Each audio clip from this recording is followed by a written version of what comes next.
Welcome to Plus Talk on Plus Life, where we're all about turning positive into a plus. And today, my guest has been doing that for some time now, creatively, and we'll get to that in a second. But first, I want to say hello to Alfonso King Jr., otherwise known as Jade Elektra. Hey, Alfonso.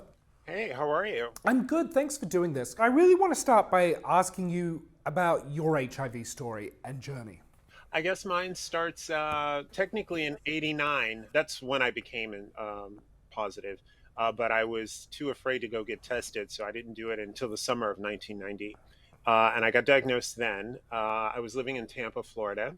Healthcare back then was really not great. The woman who gave me my information gave me advice that I should, if I wasn't religious, I should start. What happens when you Um, hear that? When the person who's kind of giving you this horrible news, but at the same time supposed to have some level of compassion, I guess, tells you something like that, what's going through your mind? it was a death sentence back then, so that just confirmed it. That like, oh, I'm gonna die. I walked home, which was almost like a couple of miles, cried the whole time that I was getting back to my apartment. At the time, I was dating a girl, so I had to call her and I told her what was going on. And she drove, she lived in Clearwater, so she drove over and she spent the night consoling me. That's not an easy conversation to have with a partner. No, not at all. But it was still a very rough and scary conversation to have. And also just the idea that she was willing to come over. I thought that this was it, that like I wasn't going to see her again.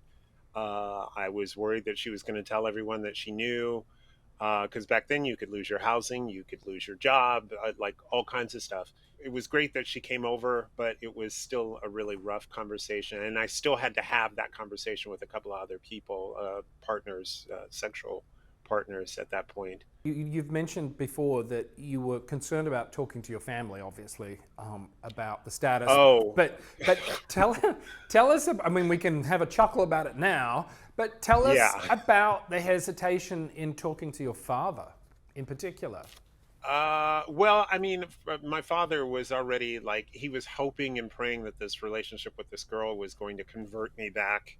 But like, he was not thrilled that I was gay. I'm a junior, so this was carrying on his name, and he thought that this was terrible and horrible. But I didn't dare tell him that I was HIV positive at that moment. And in '92, the spring of '92, I left and moved to New York City.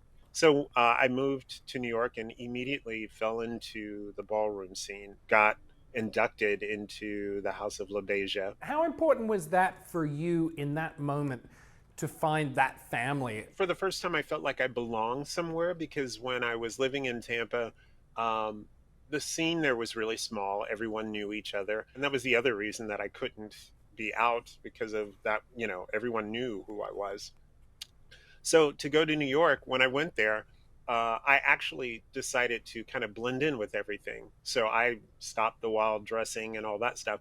But I was taken in by a drag queen named the Electrifying Grace, and Grace lived downstairs from Paris Dupree, who the movie is named after. Her ball at the bar that she worked for, which she got me a job, was Dorian Corey. And Grace was the host for the Monday night show and the Wednesday night show, and they needed a DJ, and so I became their DJ. So I was working 7 days a week, and Grace got very sick. She was HIV positive also. She got very sick, and there was a benefit coming up. And I mentioned to Dorian Corey that I used to do drag back in Florida, and she's like, "Oh, well, darling, you need to do it again." And so she made me my first costumes. And I did that benefit. And at that benefit, Pepa LaBeija showed up and she saw me and she was like, "You remind me of myself when I was young." And she's like, "How would you like to be in the House of LaBeija?" I was like, "Yeah." So that's how that happened. And is that really when sort of your voice as an activist really was discovered for you? Or did you realize in that moment that all these years later, Jade Elektra would be performing, and known internationally, as somebody who is promoting U equals U and the positive message? No, no. All of that came a lot later. My activism days actually didn't come until much later. Like around 2000 is when I started volunteering for doing stuff at GMHC in New York City, and also the Hedrick Martin Institute. So like I would DJ for functions and stuff like that. And that got me thinking that like, oh, I should do more for the community. But I still wasn't like out, and it really wasn't until I met my husband in 2005 in Montreal. We met, and I always joke that it was a one night stand that turned into a marriage. In 2009, he proposed, but we were having this like kind of long distance relationship. Once I moved to Toronto, he was so out about his status here. I was like, okay, well, I guess I have to be too. So we immediately did an interview with one of the rags here that doesn't exist anymore, called Fab, and we disclosed. Fast forward to today and Jade Elektra. I first became aware of you really when you did the undetectable version of Unforgettable, which is just so phenomenal and so clever and so important because it just communicates the message so beautifully. The way that the song happened was my husband and I were in a grocery store, and Unforgettable came on. And I don't know why, but I just started singing Undetectable, and he was like, "Oh, you need to like do that on stage." And that was in 2018. And I did it for one of our functions because we produce a monthly event called Mingle here for the HIV positive community in Toronto. And I did it there, but it got an okay response. It wasn't like it was like everyone was like, "Oh wow," or whatever. So I was like, okay, well, I did it. I don't have to worry about doing that again.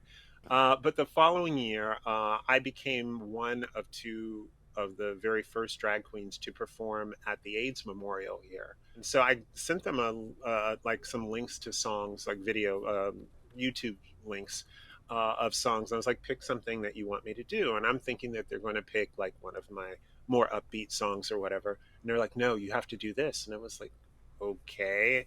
And I was nervous about doing it because I thought that someone was going to be offended. And they're like, no, you really have to. This is very important for our message.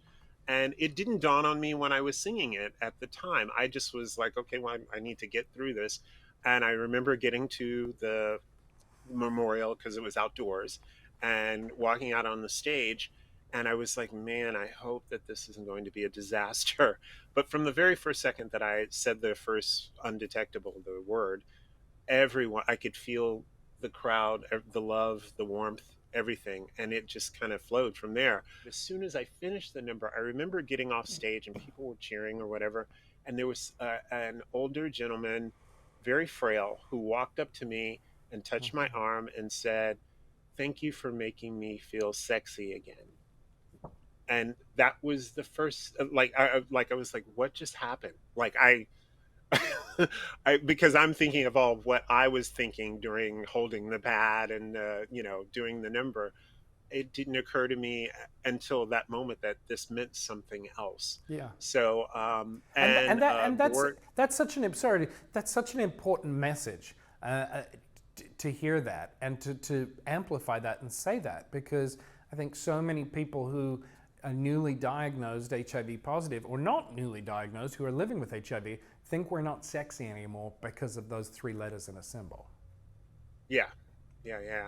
I love that you have this voice and this platform through not just yourself, but as Jade Elektra as well, and that you're communicating and the importance of the U equals U message, because everybody out there needs to hear it, and who doesn't love a drag queen, and certainly who doesn't love Jade Elektra. Alfonso King Jr., I wish we had more time. That's all we've got for this episode of Plus Talk, but thank you so much for joining me. Oh, thank you for having me. Absolutely. If you want to check out not only Jade Elektra's version of Unforgettable, but a whole lot of other things, you've got to check out the YouTube page, and we'll make sure we put that up on the website as well. That's going to do it for this episode of Plus Talk. Remember, you can follow Plus Life across social media platforms. We are at Plus Life Media. Until next time,